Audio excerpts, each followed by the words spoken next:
ಎಲ್ರಿಗೂ ನಮಸ್ಕಾರ. ಸಂಜೆ ಕಾಫಿ ಟೈಮ್‌ಗೆ ಇನ್ಸ್ಟಂಟಾಗಿ ಮಾಡ್ಕೊಳ್ಳೋಂತಹ ಸ್ನ್ಯಾಕ್ಸ್ ಅಂದರೆ ಈರುಳ್ಳಿ ಪಕೋಡ. ಗರಿಗರಿಯಾಗಿ ಕ್ರಿಸ್ಪಿಯಾಗಿರುವಂತಹ ಈ ಈರುಳ್ಳಿ ಪಕೋಡನ ಹೇಗೆ ಮಾಡೋದಂತ ನೋಡೋಣ. ಹಾಗೆ ಹೊಸದಾಗಿ ಯಾರೆಲ್ಲ ನನ್ನ ಚಾನಲ್ನ ನೋಡ್ತಿದ್ದೀರಾ ಪ್ಲೀಸ್ ಸಬ್ಸ್ಕ್ರೈಬ್ ಮಾಡ್ಕೊಂಡು ನೋಡಿ. ಈರುಳ್ಳಿ ಪಕೋಡ ಮಾಡ್ಕೊಳ್ಳೋದಕ್ಕೆ ನಾನು ಇಲ್ಲಿ 2 ಬಟ್ಲು ಕಡಲೆ ಹಿಟ್ಟನ್ನು ತೊಗೊಂಡಿದ್ದೀನಿ. ಈರುಳ್ಳಿನ ಇದಕ್ಕೆ ಉದ್ದುದ್ದವಾಗಿ ಹೆಚ್ಕೋಬೇಕು. ತೆಳುವಾಗಿ ಉದ್ದುದ್ದವಾಗಿ ಹೆಚ್ಚಿ 4 ಈರುಳ್ಳಿನ ಹೆಚ್ಕೊಂಡಿದ್ದೀನಿ. ಸ್ವಲ್ಪ ಕೊತ್ತಂಬರಿ ಸೊಪ್ಪು, ಹಸಿಮೆಣಸಿಕಾಯಿ ಒಂದು 4-5 ಕಟ್ ಮಾಡ್ಕೊಂಡಿದ್ದೀನಿ. ಸ್ವಲ್ಪ ಉಪ್ಪು, ಜೀರಿಗೆ 1 ಸ್ಪೂನು, ಕರಿಬೇವಿನ ಸೊಪ್ಪು ಸ್ವಲ್ಪ.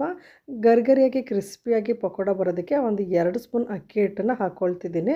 ಒಂದು ಅರ್ಧ ಬಟ್ಲು ತೆಂಗಿನಕಾಯಿ ತುರಿನ ಹಾಕ್ಕೊಂಡಿದ್ದೀನಿ. ಹಾಗೆ ಒಂದು ಸಲ ಉಪ್ಪು ಎಲ್ಲ ಚೆನ್ನಾಗಿ ಮಿಕ್ಸ್ ಆಗಲಿ ಅಂತ ಡ್ರೈ ಇದ್ದಾಗಲೇ ಮಿಕ್ಸ್ ಮಾಡಿಕೊಂಡು ನಂತರ ಸ್ವಲ್ಪನೇ ನೀರು ಹಾಕ್ಕೊಂಡು ಕಲಿಸ್ಕೊಳ್ತಿದ್ದೀನಿ. ನಿಮಗೆ ಈರುಳ್ಳಿ ಪಕೋಡ ಸಾಫ್ಟಾಗಿ ಬರಬೇಕಂದ್ರೆ ಹಿಟ್ಟನ್ನು ಸ್ವಲ್ಪ ತೆಳುವಾಗಿ ಸಾಫ್ಟಾಗಿ ಕಲಿಸ್ಕೊಳ್ಳಿ.